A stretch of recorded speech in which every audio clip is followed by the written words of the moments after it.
अस गछी पाकिस्तान बटो रोवस्ता बटनेव शान। आप सोच रहे होंगे कि मैं आज क्लास स्टार्ट करने के साथ ये क्या बोल रहा हूँ। ये मैंने डोगरी भाषा में एक नारा बोला है जो कि 1990 के दशक में पूरे कश्मीर में गूंजा था। क्या मतलब है इसका, ये जो अभी मैंने आपको नारा सुनाया, ये डोगरी भाषा में है। इसका हिंदी तर्जुमा पहले सुन लीजिए, वहीं से हमारे इस क्लास की पृष्ठभूमि तैयार हो जाएगी और हम बात करेंगे जो वर्तमान में मसला आपके सामने है कश्मीर फाइल, और उसको लेकर के कश्मीरी पंडित कौन हैं, क्या उनका इतिहास है, क्या उनके साथ हुआ और किस प्रकार दुनिया की दूसरी नाजियों के द्वारा, आतंकवादियों के द्वारा जेनोसाइड किया गया, सब पर बात करेंगे। लेकिन सबसे पहले उस वाक्य का मतलब समझिए।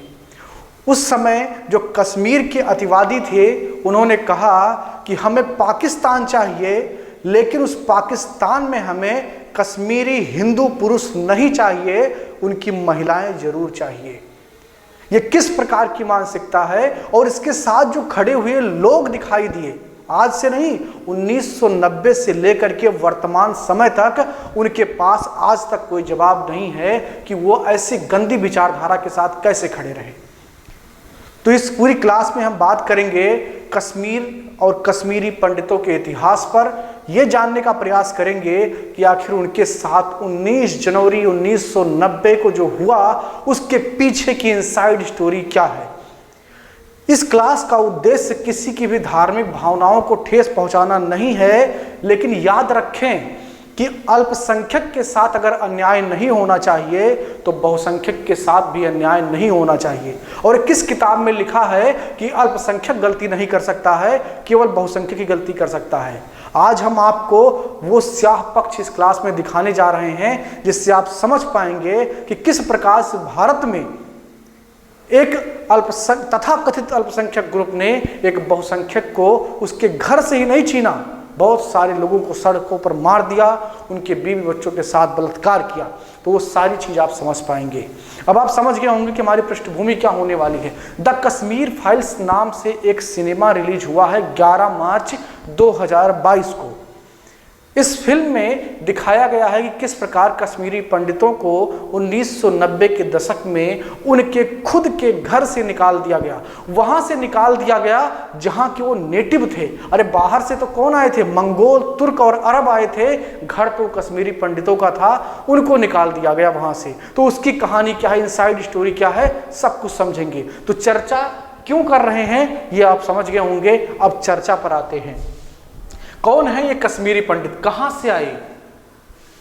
तो जो कश्मीर वैली है वो हिमालय की खूबसूरत तलछटी है। वहां पर इस देश के सभी महान विद्वानों ने अपना समय बिताया है। वहां पर भारत के बड़े बड़े ग्रंथ लिखे गए हैं, जिससे सिर्फ भारत नहीं, पूरे भारतीय उपमहाद्वीप एशिया को एक उजाला मिला है। वहां पर बौद्ध, जैन और इसके साथ साथ सिख और हिंदुइज्म के एक साथ दर्शन आपको देखने को मिलते हैं। लेकिन उस कश्मीर में ऐसा कैसे हुआ, थोड़ा इतिहास में जाकर के देखते हैं। तो जो कश्मीर वैली है वो कश्मीरी हिंदू पंडितों का नेटिव स्थान है, वो वहाँ पर रहा करते थे। ये लोग कौन हैं, ये सारस्वत ब्राह्मण हैं। क्या हैं, सारस्वत ब्राह्मण हैं। और ये 8वीं सदी तक आपको पूर्ण रूप से वहीं दिखाई देते हैं, यानी कि किसी और समूह का वहां पर वर्चस्व देखने को नहीं मिलता है। लेकिन 8वीं सदी के बाद में आप जानते हैं कि तुर्कों, मंगोलों और अरबों ने पूरी दुनिया में पैसा कमाने के लिए, लूटने के लिए अपनी यात्राएं आरंभ की। और उसी क्रम में उन्होंने भारत के नॉर्थ पार्ट पर, यानी कि उत्तर भारत में आक्रमण किया। आप जानते हैं मोहम्मद बिन कासिम का आक्रमण। मोहम्मद बिन कासिम ने आक्रमण किया, लेकिन तब वो वैली में नहीं गया, क्योंकि वैली में जाना आसान नहीं था। वहाँ पर पथरीले रास्ते थे, पूरा पहाड़ी ढलान था। तो वो लोग कश्मीर नहीं गए, वैली नहीं गए। लेकिन 14वीं सदी में वहाँ पर इस्लाम के जो कट्टरपंथी आक्रमणकारी थे वो पहुँच गए। और उनके पहुँचने के बाद में वहाँ पर क्या हुआ, धर्म परिवर्तन स्टार्ट हुआ। धर्म परिवर्तन बड़े लेवल पर, क्योंकि इस्लाम का संबंध तो अरब से है, तुर्क से है, मंगोलों से है, कश्मीर से उनका संबंध कैसे हो गया।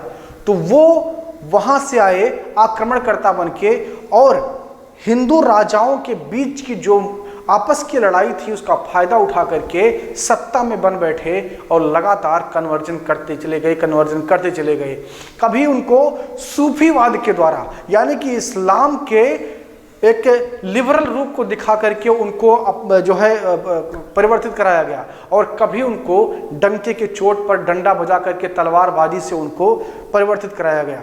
और समय ऐसा बदला कि वहाँ के जो नेटिव थे वही क्या हो गए, अल्पसंख्यक हो गए। मैं बात कर रहा हूँ कश्मीरी पंडितों का, जो अपने ही घर में, अपने ही जमीन पर, अपने ही मातृभूमि पर अल्पसंख्यक हो गए और बाहर से आए हुए आक्रमणकर्ता उनके ऊपर हावी हो गए, उन पर राज करने लगे। और ये बात जो है प्राचीन काल से लेकर के मध्यकालीन तक चलती रही और अंग्रेजों तक स्थिति ये रही कि वहाँ पर कश्मीरी पंडित ठीक ठाक स्थिति में रह रहे थे। और किसी भी समुदाय की अगर उन्नति आपको देखना है, अगर आपको ये देखना है कि वो समुदाय कितना आगे जा रहा है, तो उसकी जड़ें जितनी मजबूत होंगी उतना आगे जाएगा। एग्जाम्पल लेता हूँ यहूदियों का। आज आप कितना भी नकार लीजिए, कितना भी आप कह लीजिए कि धर्म कुछ नहीं होता, या ये जो है जाति या जो है जीन कुछ नहीं होता, लेकिन एक सच्चाई आपको माननी पड़ेगी कि वर्तमान में अगर दुनिया पर कारपोरेट रूप में, मिलिट्री रूप में, आइडियोलॉजी के रूप में कोई राज कर रहा है तो यहूदी है। आप सोच करके देखिएगा कि जितनी बड़ी बड़ी कंपनियां चल रही हैं उन पर कौन राज कर रहा है, यहूदी राज कर रहे हैं, क्योंकि उनका इतिहास बहुत मजबूत है, उनकी बुनियाद बहुत मजबूत है। और उन्होंने इसीलिए हिटलर के द्वारा किए गए नरसंहार को पूरी दुनिया को बार बार याद दिलाया, और भारत में 5 लाख लोगों को उनके घर से भगा दिया गया, कईयों हजारों की हत्या की गई, सड़क पर खुलेआम पूरी दुनिया की ये जो बड़े बड़े जो देश आज मानवतावाद की बात करते हैं इनके सामने हुआ, लेकिन उसको भुला दिया गया। और उसमें भूमिका ऐसा नहीं था कि बाहर के लोगों का सिर्फ था, भारत सरकार भी उसके लिए बराबर के लिए जिम्मेदार है, अलॉन्ग विद कश्मीर गवर्नमेंट। और उस जेनोसाइड को कभी भी उस तरीके से नहीं बताया गया जिस तरीके से हिटलर के द्वारा किए गए नरसंहार को पूरी दुनिया रखती है। हिटलर के नाम को ही विलन बना दिया गया है। हिटलर शब्द का प्रयोग इंसान कब करता है, जब किसी को बहुत ज्यादा क्रूर दिखाना हो। लेकिन उस हिटलर की बात कब होगी जिन्होंने जम्मू कश्मीर में लोगों को उनके घर से निकाल दिया गया।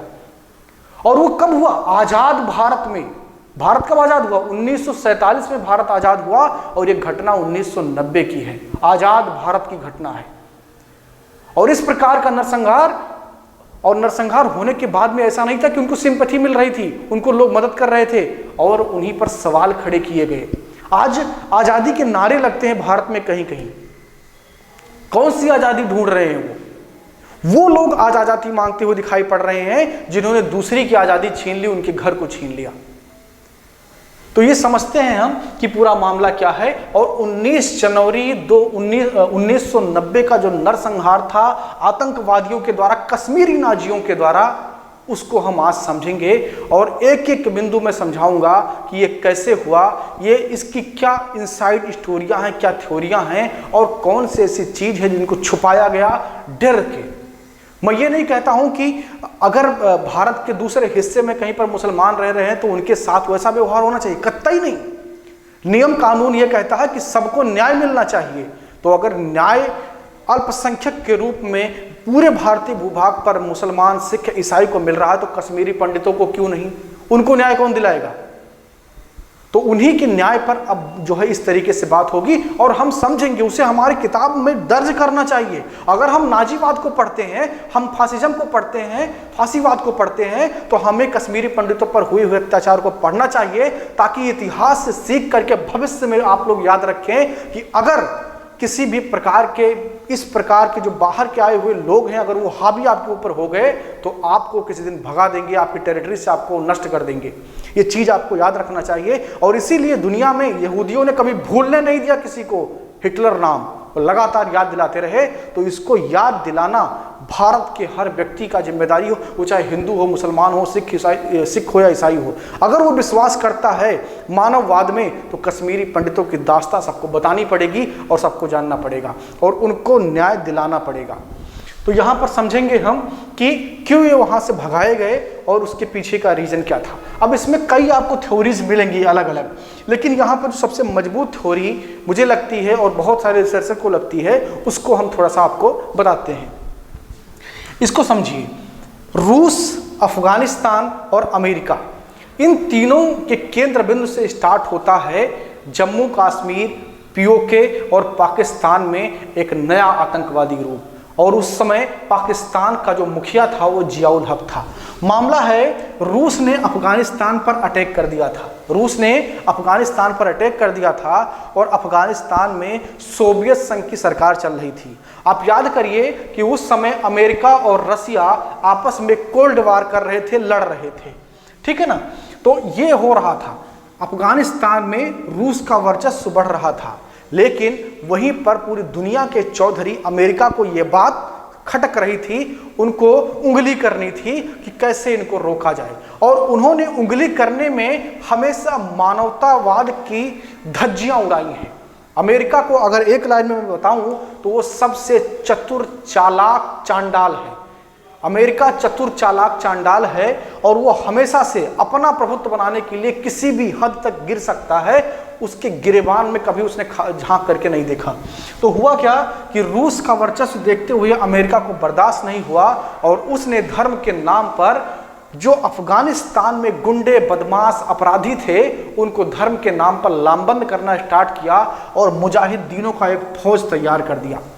अभी कुछ दिन पहले जब तालिबान फिर से सरकार बना रहा था तो पूरी दुनिया ने जो एक त्रासदी देखी, ट्रेजेडी देखी, उसका केंद्र बिंदु, उसकी बुनियाद अमेरिका था। अमेरिका ने ही उन मुजाहिदीनों को हथियार दिए, उनको ट्रेनिंग दिया। और ये ट्रेनिंग कहाँ दिए जा रहे थे? भारत के भाग पीओके पर, पाकिस्तान ऑक्युपाइड कश्मीर, जो कि जहाँ पर इल्लीगल तरीके से पाकिस्तानी बैठे हुए हैं, वहाँ पर अमेरिका ने इन मुजाहिदीनों को ट्रेनिंग दिया। चूंकि वो जो पार्ट है वो कश्मीर से लगा हुआ है और चोर, गुंडे, बदमाश, अपराधी कहाँ नहीं होते हैं, कश्मीर में भी थे। और उन चोर, अपराधियों, गुंडों, बदमाशों को पकड़ करके धर्म के नाम पर लामबंद करना अमेरिका ने, पाकिस्तान ने स्टार्ट कर दिया, क्योंकि उनका एजेंडा था कश्मीर को भारत से अलग करना। और इसीलिए उन्होंने वहाँ के अपराधियों को अपने साथ मिलाने के लिए बहुत सारे धार्मिक प्रोपेगेंडा फैलाना शुरू कर दिया। तो हुआ क्या कि आसानी से हथियार मिल गए, आसानी से उनको लामबंद करने वाले लोग मिल गए। मामला कहाँ रूस और अफगानिस्तान का था, लेकिन उसका जो एक जहर है वो कश्मीर में भी बो दिया गया। और वो जहर इस कदर आगे फैला कि जिसका परिणाम आप कश्मीरी पंडितों की दास्तान को देख करके लगा सकते हैं। तो ये है उसके पीछे की इनसाइड स्टोरी कि कैसे वहाँ पर मिलिटेंसी, आतंकवाद का एंट्री होता है और उसमें अमेरिका की भूमिका क्या है, पाकिस्तान की भूमिका क्या है। एट दैट टाइम जियाउल हक वहाँ का राष्ट्र प्रमुख हुआ करता था। घटनाक्रम को देखते हैं कि घटनाक्रम क्या है निकाले जाने, कश्मीरी पंडितों का वहाँ से निकाले जाने का। वो घटनाक्रम कुछ इस प्रकार है कि 1986 में गुलाम मोहम्मद शेख, जो कि फारूक अब्दुल्ला के जो है साले हैं, यानी कि फारूक अब्दुल्ला उनके बहनोई हैं, तो उन्होंने क्या किया, फारूक अब्दुल्ला की सरकार को गिरा दिया और खुद मुख्यमंत्री जम्मू कश्मीर के बन गए। गुलाम मोहम्मद शेख, नाम याद रखना। गुलाम मोहम्मद शेख 1986 में कश्मीर के मुख्यमंत्री बनते हैं और जब ये मुख्यमंत्री बन गए उसके बाद में अपने आप को मेंटेन रखने के लिए इन्होंने प्रयास किया कि किस तरीके से फारूक अब्दुल्ला को हटाया जाए। अब इन दोनों में होड़ ये लग गई कि जितने युवा हैं, क्योंकि वो लगातार मोटिवेट हो रहे थे पाकिस्तान के द्वारा, अतिवादियों के द्वारा, तो उनको अपने पक्ष में लाने के लिए कट्टर धार्मिक फैसले लेने में फारूक अब्दुल्ला और गुलाम मोहम्मद शेख ने कोई गुरेज नहीं किया। और इसका परिणाम क्या हुआ कि एक बहुत ही पुरानी मंदिर थी सिविल इलाके में जम्मू कश्मीर में, उसको तोड़ने का सरकारी फरमान दिया गया। आप याद करिए बाबरी मस्जिद का पूरा वाकया, कितना लंबा मुकदमा चला है। और इस देश के सर्वोच्च न्यायालय ने जब उसको बनाने का फैसला दिया तब भारत सरकार उसे बना रही है। और उसके बाद भी तथाकथित सेकुलर लोग यहाँ पर, जिनको किसी से मतलब नहीं है, वो कहते हैं कि ये गलत हुआ है।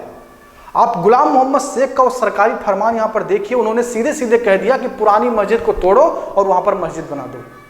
क्या ये सही था? यही सेकुलरिज्म है। और आप किसके लिए लड़ाई लड़ रहे हैं? किस आज़ादी की आप बात कर रहे हैं? इसी आज़ादी की कि उनको बना दिया जाए, उसके बाद में वो कहें कि किसी धार्मिक स्थान को तोड़ करके नए धार्मिक स्थान को आप बना दीजिए। तो ये सरकारी फरमान जारी हुआ गुलाम मोहम्मद शेख की गवर्नमेंट के द्वारा कि पुरानी मंदिर को तोड़ करके वहां पर मस्जिद बनाई जाएगी। किसको अच्छा लगेगा? हर व्यक्ति को अपनी आइडेंटिटी अच्छी लगती है। अगर मैं पंडित हूं तो मुझे कुर्ता पहनना, चंदन लगाना, यह हमारे घर में सिखाया जाता है, हमारी आइडेंटिटी है, ये मुझे अच्छा लगता है। और मैं नहीं कहने चाहता हूं कि आप कुर्ता मत पहनिए, आप दाढ़ी मत रखिए, आप रखिए, लेकिन मैं मेरा पहनूंगा, मैं मेरे भगवान की पूजा करूंगा। अगर मैं आपको नहीं रोक रहा हूं तो आप मुझे रोकने वाले कौन होते हैं? तो ये कश्मीरी पंडितों ने प्रोटेस्ट करना स्टार्ट कर दिया कि कैसे आप मंदिर तोड़ देंगे, ये क्या नियम होता है? भारत आजाद था और उसमें धर्मनिरपेक्षता भी जोड़ दिया गया था इंदिरा गांधी के टाइम पर। उसके बाद किसी मंदिर को तोड़ने का आदेश सरकार दे दे? इस प्रकार के क्रियाकलाप वहां पर किए गए। जब कश्मीरी पंडितों ने उसका विरोध किया तो वहां पर अनहलक का नारा चल पड़ा कि हम आज़ादी लेंगे, हम भारत से ही अलग हो जाएंगे, हमको भारत से, अब भारत को पड़ोसी देश बताने लगे वो लोग। वहां के टीचर जो मौलवी थे वो कहते थे कि भारत पड़ोसी देश है, और उनका सिर्फ एक ही उद्देश्य था। इसको थोड़ा सा हम दूसरे पॉइंट आप दूसरे भी समझेंगे।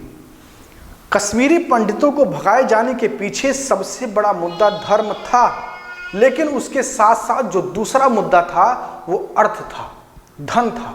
कैसे? इसको समझते हैं। कश्मीरी पंडित जिनकी जड़ें बहुत मजबूत थी, ज्ञान, उन्होंने कितने बहुत बड़े बड़े दर्शन लिखे। भरत मुनि को जानते हैं ना? पूरी दुनिया में जब थिएटर होता है, कोई कला होता है, तो भरत मुनि के लिखे नाट्य शास्त्र के आधार पर होता है। वो भरत मुनि जम्मू कश्मीर में जा करके अपना नाट्य शास्त्र लिखते हैं।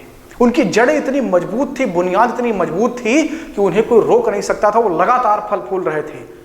जिस समय जम्मू कश्मीर से कश्मीरी पंडितों को निकाला गया, उस समय 90 से 95% बड़े पदों पर, चाहे वकील हों, जज हों, बड़े बड़े पुलिस के अधिकारी हों, उन पर जो है कश्मीरी पंडितों का अधिकार था। और ये आक्रमण के द्वारा परिवर्तित किए गए इस्लाम के लोग, इन्होंने अपनी शिक्षा पर जोर ना दे करके सिर्फ मदरसे में धार्मिक किताबें पढ़ी और उससे नौकरियां नहीं मिलती थी। उससे आप डॉक्टर नहीं बन सकते, उससे आप इंजीनियर नहीं बन सकते। मौलवी बन के कितना कमा लेंगे आप? 100 रुपया, 200 रुपया, 500 रुपया एक दिन का। लेकिन अगर आप ये सोचे कि आपका जो है समुदाय बड़ा हो जाएगा, तो आप किसी मुगालते में जी रहे हैं। और यही हुआ। उनको एक इकोनॉमिक क्राइसिस दिखने लगी, और जो उनके प्रोपोगेंडा नेता थे उन्होंने क्या कहा, ये देखो मुट्ठी भर कश्मीरी पंडित लोग तुम्हारे ऊपर राज कर रहे हैं। यानी कि उनके खुद के द्वारा गुड़ से जो कमाए हुए पैसे थे, उनको ये इन्होंने समझाना शुरू कर दिया कि तुम्हारे हिस्से को खा रहे हैं। तो लड़ाई 2 लेवल पर हो रही थी, एक आर्थिक लेवल पर और दूसरा धार्मिक लेवल पर, और वो इसीलिए क्रूरता की सारी हदें को पार कर गई। तो यहाँ पर देखेंगे कि घटनाक्रम क्या हुआ। गुलाम मोहम्मद शेख ने सरकार गिराई फारूक अब्दुल्ला की, खुद मुख्यमंत्री बन गए, एक मस्जिद को बनाने का ऐलान किया, उसका विरोध हुआ, और उसके बाद में 12 मार्च 1986 को तत्कालीन राज्यपाल जगमोहन ने उनकी सरकार को बर्खास्त कर दिया। गुलाम मोहम्मद शेख की सरकार को बर्खास्त कर दिया, यह कहते हुए कि आप इसको संभाल नहीं पा रहे हैं, लगातार दंगे बढ़ते जा रहे हैं। अब होना क्या था, उसके बाद में सरकार किसी की नहीं बन पाई, तो 1987 में चुनाव हो गए। और ये चुनाव ही सबसे बड़ा खेल है। सारे राढ़े की जड़ 1987 का इलेक्शन है जम्मू कश्मीर का। सारी डोरियां यहीं से जुड़ती हैं। इस इलेक्शन में जम्मू कश्मीर के सभी कश्मीरी पंडितों ने, और वहाँ के वो मुस्लिम जो उदारवादी थे, जिनको किसी से लड़ाई नहीं करना था, जिनको किसी से फसाद नहीं करना था, उन्होंने चरमपंथियों के खिलाफ वोट दिया। 1987 के चुनाव में ऐसा लगा कि जनता कह रही हो कि हमें ये कट्टरता नहीं चाहिए, लेकिन उन कट्टरवादियों ने ऐसा नहीं होने दिया।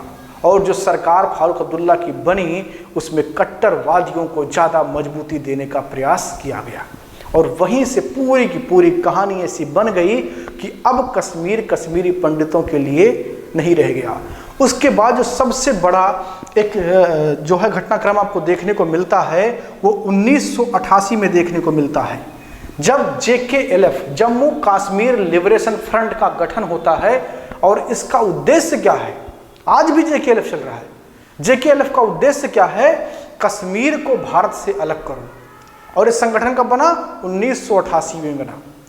JKLF के बनने के बाद में वहां से कश्मीरी हिंदुओं को, पंडितों को निकालने की जो गति थी वो और तेज हो गई। वहां के जो आतंकवादी चरमपंथी नाजी थे उन्होंने इसको और ज़्यादा तेज कर दिया।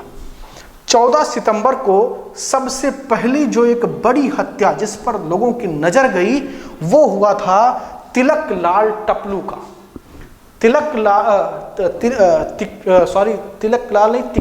तिकाला लाल है। तो तिकाला लाल टिपलू एक बीजेपी के बड़े लीडर थे और वहाँ पर सक्रिय थे। सबसे पहली जो हत्या बड़ी होती है और खुलेआम, ऐसा नहीं कि छुप के कहीं मार दिया, सड़क पर उनको मार दिया गया, ये उनकी सबसे पहली हत्या होती है। उसके बाद में जज हैं एक नीलकंठ गिरजा, इनकी हत्या सड़क पर खुलेआम कर दी जाती है क्योंकि इन्होंने मकबूल भट्ट को फांसी की सजा सुनाई थी, इसलिए इनकी भी हत्या। एक गिरजा टिक्कू करके एक महिला का गैंग रेप हुआ, कहाँ पर, सड़क पर गैंग रेप हुआ और उसके बाद में उसे सबके सामने ही पूरे कपड़े फाड़ के उसे जो है मार दिया गया। तो इस प्रकार की जो हत्याएं हुई हैं, जेनोसाइड हुआ है, वो सड़क पर हुआ, पूरी दुनिया देख रही थी। फॉरेन मीडिया, इंडिया का मेन स्ट्रीम मीडिया सब कवर कर रहे थे, लेकिन एक भी जो मजाल है कि भारत सरकार पर चली हो। अगर भारत सरकार अपनी मिलिट्री लगा देती, अपने CRPF को भेज देते, तो क्या 5 लाख लोग इस तरीके से वहां पर जो है भगाए जाते, प्रताड़ित होते? कतई नहीं। किससे डर गए आप? मुट्ठी भर अतिवादियों से डर गए आप। और आज भी सिर्फ हिटलर को मत पढ़ाइए अब। और हम अध्यापकों की, जितने भी अध्यापक इसको देख रहे हैं और जो आगे चल करके अध्यापक या कोई अधिकारी बनेंगे, एक बात नोट कर लेना कि यह कहानी सबको बताना, क्योंकि अगर इसको नहीं बताया तो आने वाली पीढ़ियां इसको जान नहीं पाएंगे। और याद रखना कि हिटलर की कहानी आपको भूलने नहीं दी जाती है। तो ये जो नए हिटलर जम्मू कश्मीर में पैदा हुए थे, इनकी कहानी भी भूलने मत देना। और यही होगा इतिहास का वर्तमान के साथ न्याय करना। ये सबकी जिम्मेदारी है, अध्यापक की, छात्र की, जो नौकरी में जा रहे हैं उन सब की जिम्मेदारी है।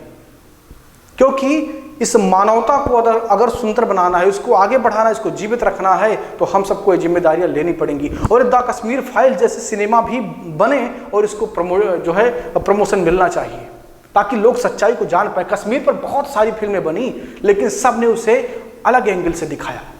किससे डरते हैं आप? उन चंद सेपरेटिस्टों से जो भारत को ही भारत नहीं मानते, उनसे क्या डरना? आपके पास दुनिया की सबसे बड़ी थल सेना है। अगर चाइना को छोड़ दे तो सबसे बड़ी थल सेना आपके पास है। वो चंद लोग क्या कर लेंगे आपका? हिम्मत होना चाहिए। और ये एक हिम्मत जो है आपको देखने को मिली धारा 370 को समाप्त करने को लेकर के।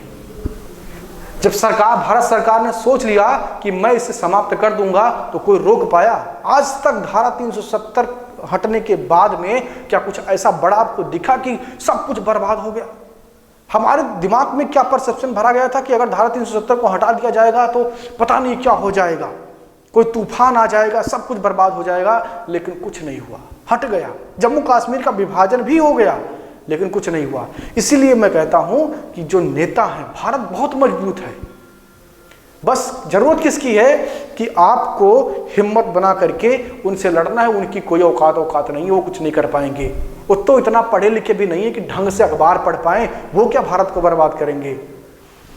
तो यहाँ पर देखेंगे कि ये जो घटनाक्रम आपको देखने को मिले JKLF के गठन के बाद में, और उसके बाद में जो बड़ी बड़ी हत्याएं हुई, उसके बाद जम्मू कश्मीर में 19 जनवरी 1990 के दिन करीब 4 लाख से ज़्यादा लोगों को उनके घर से निकाला गया और खुलेआम मस्जिदों से नारे लगाए गए कि आप कश्मीर छोड़कर चले जाइए।